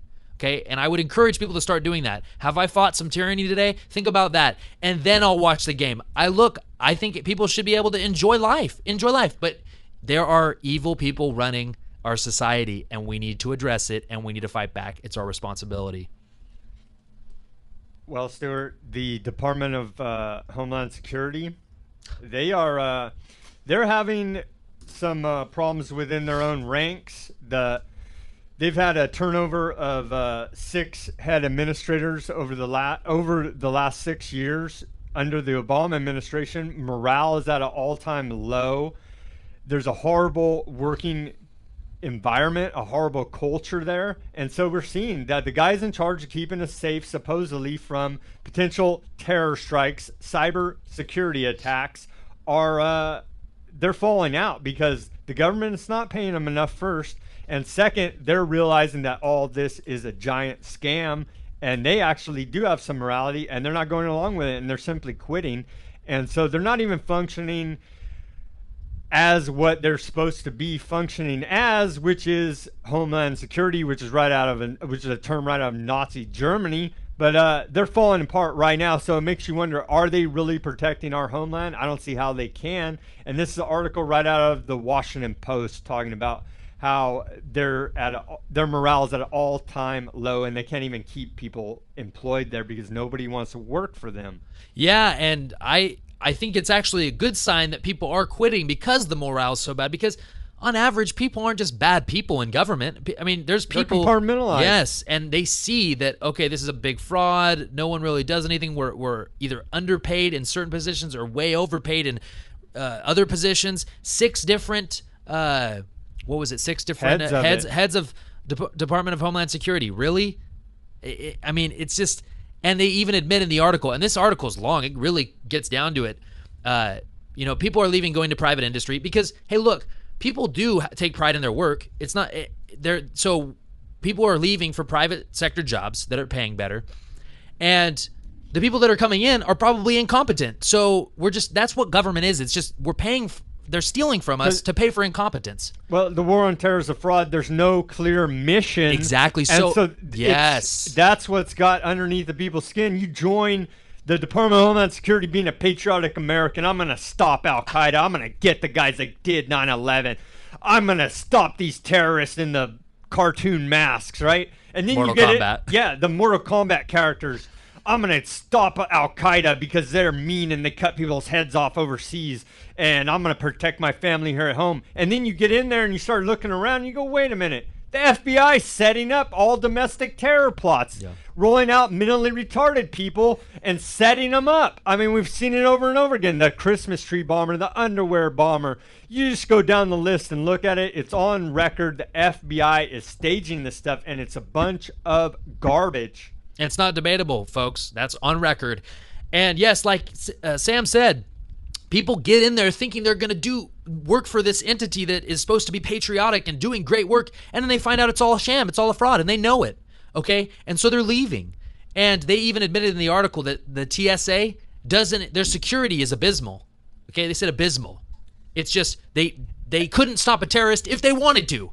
Okay, and we somehow it's not designed to stop exactly. It's designed to train the sheeple, the slaves, to be capitulate to the police state and go ahead and march to the FEMA camp and march on in that shower and get gassed to death. Do you really trust TSA agents who literally on record say, when they retire or when they leave their job, I stole thousands of dollars worth of things. I stole stuff all the time out of people's bags. I stole this and that. I mean, we literally have just a bunch of basically mentally ill criminals. Not all of them. Just there's a lot of them in the TSA. They're supposed to stop the terrorists? We're really? See, in private sector, that's why government's just really illegitimate. Private sector jobs, you wouldn't have a job if you were performing like the TSA does. But folks, we got to take a quick break. We'll come back with our last segment of the broadcast. Here's a word from our sponsors. Love supporting local businesses? Do you want to help them succeed? So do we. The Thrifty Nickel Want Ads is a family-owned business that has been a big part of the local community for over 30 years. Our goal is not only to produce a paper that is not only successful, but enduring. We are looking for experienced outside sales representatives to help grow and expand the Central Valley's favorite classified paper while creating successful marketing campaigns that will increase business for their clients. If you care about better working relationships with local businesses, then we want to hear from you. 50% commission of every new contract acquired. If interested, contact Art at thriftynickelwantads.com or call 559-472-7182. Listen up, Fresno. Are you tired of boring local news coverage? Then log on to FresnoForward.com, the Central Valley's #1 source for independent, local, and alternative news and views. FresnoForward.com is updated daily, bringing you stories on government corruption, local activism, Fresno culture, and so much more. Did I mention FresnoForward.com has no ads or signups required? FresnoForward.com. You'll love it. We all know that a natural disaster, EMP attack, and martial law are a real possibility. Prepare before the crisis because FEMA can't and won't keep you safe. Tops Military Supply. Veterans serving veterans, their families, and the community. Visit us at 605 West Shaw, Suite A, Clovis, California, or call us at 559-298-6001. Folks, we're back. I'm your host, Stuart Webb, along with my co-host, Sam Chaney. This is We Are Change Fresno on 1680 AM. We're going into our last segment, the fourth quarter. It's crunch time, baby. Right? Yeah! We're going to try to get through some more news. There's just tons to cover, and we had a really great guest on the first hour, Debbie Bacigalupi, talking about Agenda 21. She's an expert, and we just really appreciate her, and we appreciate all our guests, all our sponsors, and we appreciate our listeners. And if we come off as just pessimists, I'm sorry, but we're trying to address the problem. We have to address the problems before they get better. We have to treat the infection before it can get better. So that's why we're trying to wake you up. It's because we care about humanity. We care about freedom. Sam, what do we have for our last segment? Yeah, for you people that are working in the government, in the establishment, like we said, you didn't get the memo about all this poisoning that's going on. All right, please, please, please break out of your compartmentalization. Take a look at what we're saying and look at your family and say, is this the future that I want for them? Because I really don't believe it is unless you're a Satan worshiper and you worship death. Don't bury your head in the sand. And yes, there are a lot of good people in government that are compartmentalized, that are well-meaning, but you need to understand that what we're saying, you need to research it, okay? Because it's happening and it's not a good thing. The people running our government are evil, okay? Skull and Bones members, Illuminati, Bilderberg Group members, dark occultists, eugenicists, technocrats. They're just nihilists, basically, and they don't care about you. But they want to control you. They care about killing you. They just don't care about you. Okay, but we do care about you, and that's why we're here. And we don't care if you think that we're pessimists, because we're just going to keep hammering it till you get the idea. Because we do care about you, and we want you to have liberty and freedom. Well, Stuart, Europe's waking up. I mean, Scotland just had that vote for independence. It went down, but I mean, Rupert Murdoch was on Fox News talking about how, there's a growing anti-establishment movement from the grassroots because, we are not benefiting from this system. Only the elite are. Stuart, the United States is involved in 134 wars. Let me say that again, 134 wars, or maybe no wars at all. It all depends on what your definition of war is. But we do have clandestine operations around the world in 134 different countries going on right now. Yeah, and just back to the Scottish independence article. Look, we know it got shot down, but there is a move for localization, and that's what Adam Kokesh talked about on our show last week. There's going to be a move to localization because it means more control, decentralization of power. Centralization of power means less options, okay? And people don't want someone in Washington or someone, let's say, in Scotland, someone living their lives under bureaucratic rule from some person that lives 1,000 miles away or wherever you live in the world. Centralization of power is never good. It always limits choice and limits your freedom. So we're going to see more and more of this happen in the European Union. People are trying to leave it because everyone's broke. Everyone is living in poverty, and people are just about done with it. They're sick of it. And we will live under the tyranny that we put up with. So I think this is a good sign that people are starting to not put up with this because we have a right to life, liberty, and property. So why did they hate us? Why did the terrorists hate us? Well, why do 134 other countries hate us? Because we're in their country, messing with them, running combat, special missions, advising and training their military forces. I mean, if we had foreign troops in America, would you hate that country that was occupying your country? Absolutely. Sam and I always go over this when we talk about... They don't hate us for our freedom. They hate us because we're drone bombing their women and children. And I'll go back to the book I'm reading by Ron Paul, which is all his congressional testimony, putting it on record that, hey, our government's been funding both sides of conflicts in other countries for decades, including Iraq, Israel, Lebanon, just countless countries. And that's the reason, is because our foreign policy brought 9/11 about, okay? We have been in these countries unconstitutionally, illegally. Doesn't matter if you get permission from the UN. That's not the United States government. They have not, in this country, they have not declared war officially, constitutionally, since World War II. Yes, it's been over 50 years. And I think there's a correlation that the Department of Defense used to be called the Department of War, but they changed that after World War II. And that's why, because defending our country is invading countries now. It's noble to defend your country. Yeah, and so if you say Department of Defense, it sounds like it's noble. But really, invading other countries, and then the reason for staying in those other countries is because you're being attacked by the people that you've invaded. That's the reason for staying? And you've got to be kidding me. They say it's for U.S. interests. It's not for our interests. It's for the same global elitist interests, the same ones we keep hammering on. Wake up to that fact. It's not patriotic to go and die for an oil company. Get out of these countries. Bring the troops home. It's unconstitutional, and it's bankrupting us, okay? Sir, they've declared the world is a battlefield under the authorization for use of military force, which Congress passed on September 14th, 2001, right after the staged false flag attack of 9/11. Perpetual state of war, endless war. That's how they can take our freedoms and control us. Why would they do 9/11? I don't know. To declare a never-ending perpetual war on terror. That's a big reason right there. Invade any country that they suspect there's an Al-Qaeda member or a Mortal Kombat character. Oh, I'm sorry, ISIS member. And there's no due process, so they can just make up whatever they want. Yeah. It's a bunch of garbage. It's fraud. Yes, and Crimes against humanity. yes.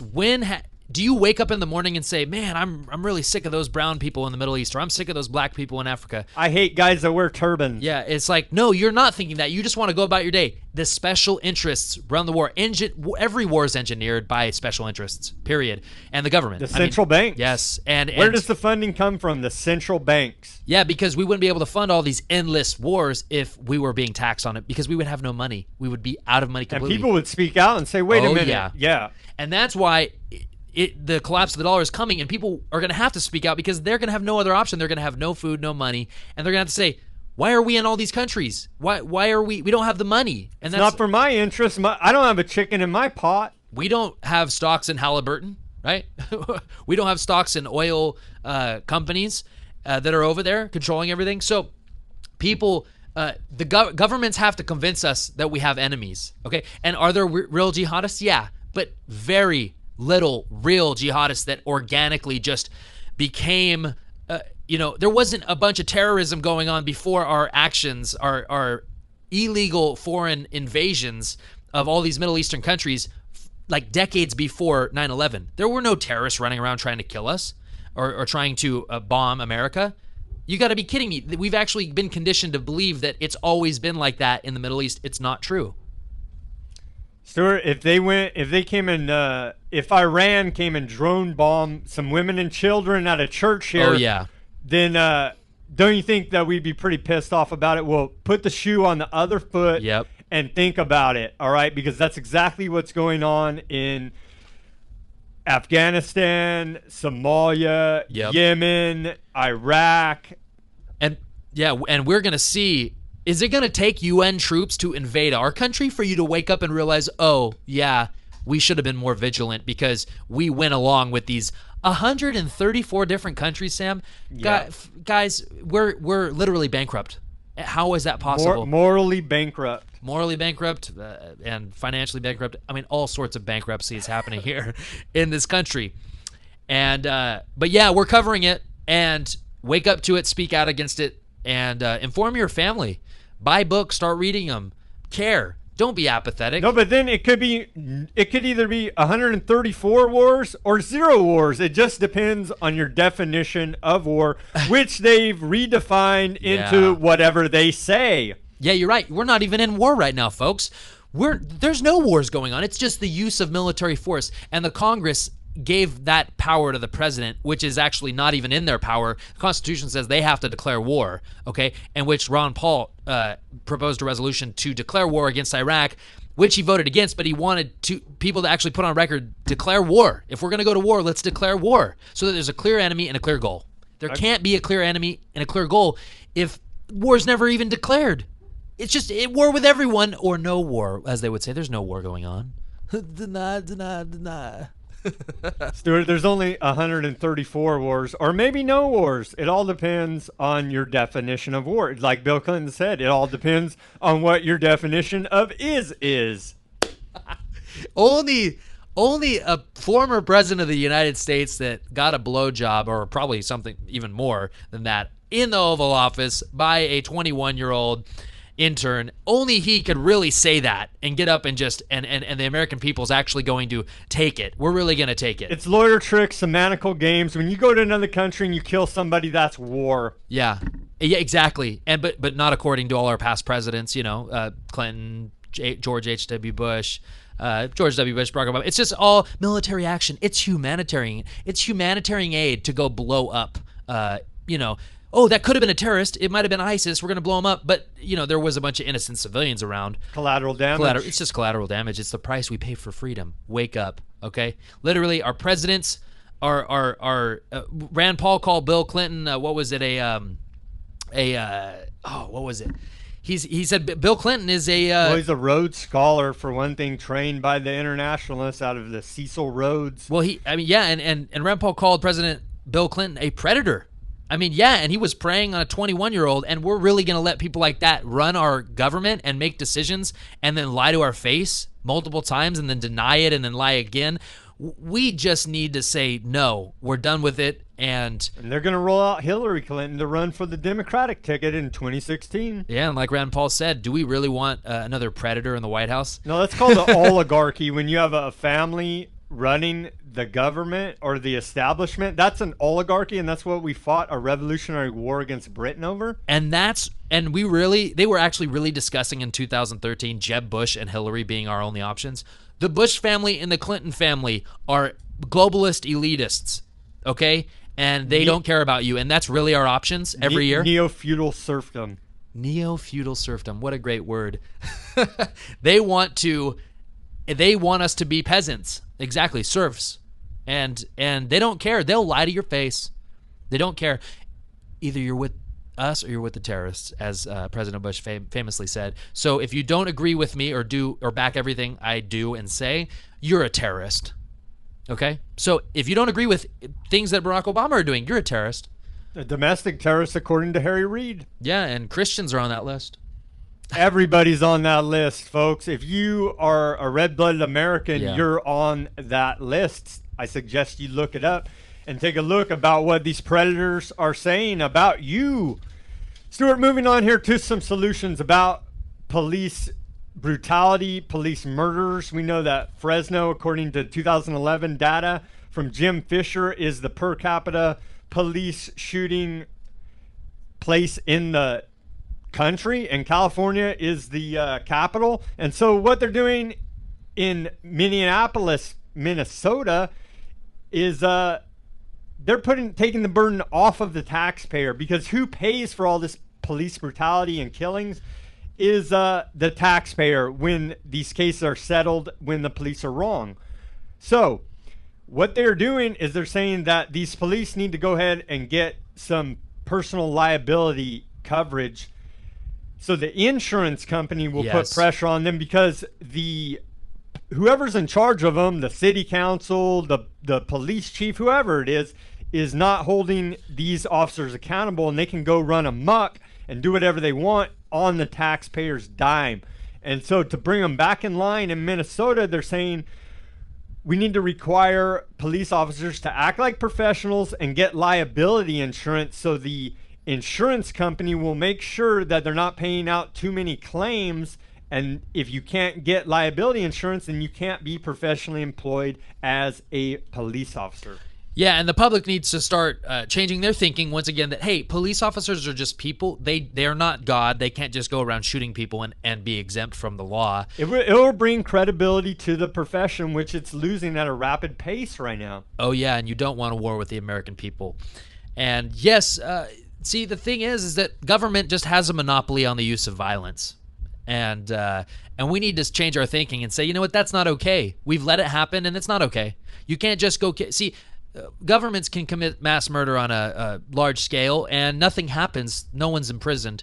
If an individual commits murder, they're going to jail for life. It's the hypocrisy of government itself at this point, especially our government. Really our government. They just can go along killing people, and it's perfectly fine. And the police officers, since they're they're part of the state entity, they have the right to. They have a license to kill. And that's why I won't ever confront police, really, because they do have a license to shoot you at any time and get off, because murder is legal if it's by the state. Let me read to you out of this article. It says, if officers were to carry their own personal liability insurance, insurance rates would increase for each misconduct case brought against an officer. That handful of officers who continue to abuse their power in uniform would be forced out, as their insurance rates would become too costly for them to remain in the department, or they become uninsurable. Doctors, lawyers, accountants, general contractors, and many other professionals are required to carry such liability insurance. Why not police officers? Yeah, and that needs to happen, and it's going to start happening, because they're losing credibility, like Sam said. And the public is getting real fed up. And you know what? It's in our rights to get fed up with this. Just because if you can't handle being a cop and actually keeping your oath of the Constitution, if you can't handle it, don't be a cop. Just don't. You don't have the right to kill me. Sorry, you don't. And I know it's tough because to rob you, to steal your personal property. Yeah, and no knock raids, all that type of deal. And look, we just need secret spy bunch of garbage, man. We need to stop thinking that it's okay for the government to commit crimes, but individuals can't commit crimes. It's the hypocrisy. It's like when you say, "Do as I say, not as I do." And it's getting to that point where, cops can shoot whoever they want, and they'll never go to jail because it's just become normal. It's the normalization of cops being able to murder whoever they want. And the taxpayer's on the hook to pay the bill for them to go around and act like complete thugs and run amok over society. And a lot of the reason why this is happening is because we have so many unconstitutional, illegal laws already in place. So the officers think that they have to enforce things, but they really don't. Remember that one out of New Jersey? He said, I don't have to follow the Constitution. The president doesn't. Yeah, and hey, I don't blame him for saying that. I mean, at this point, if our president makes and breaks laws illegally, every week now, he's setting the example. I mean, I guess everyone should sell out, right? But no, we don't agree with selling out because we need to keep our morale and we need to worship virtue and worship freedom and a free human society if we want to get through what's going to come. Stuart, don't take the flu shot. Scientist out of Johns Hopkins University, who has recently published a paper in the British Medical Journal, is advising against it. I suggest everybody look it up. It's a prestigious medical journal. Side effects of the flu shot are mercury poisoning, increased incidence of narcolepsy, and death. Yeah, so next time your doctor says, "Oh no, this it's a conspiracy theory that you're hearing. I don't know where you're hearing that from. Vaccines are good. They're good for you." British Medical Journal. Yeah, vaccines are good for you. They're good for you. Okay, well, why do you have so many health problems? Because you're listening to the doctor. At this point, I would self-medicate, which is what I do. You can be healthy on your own. You don't need doctors. And them pushing vaccines, it's starting to come out now. They're causing problems, and they're actually causing what the vaccine's supposed to help get rid of. Mercury, narcolepsy, and death. Unbelievable. Folks, that's all the time we have for you tonight. Thanks for joining us. We only got through about half the news, but we'll be here next week, and we thank you for joining us. We appreciate Debbie for being on the program. And, peace, love, and liberty. Get fired up about liberty and freedom. Speak out and take action. Good night. This show is sponsored by We Are Change Fresno.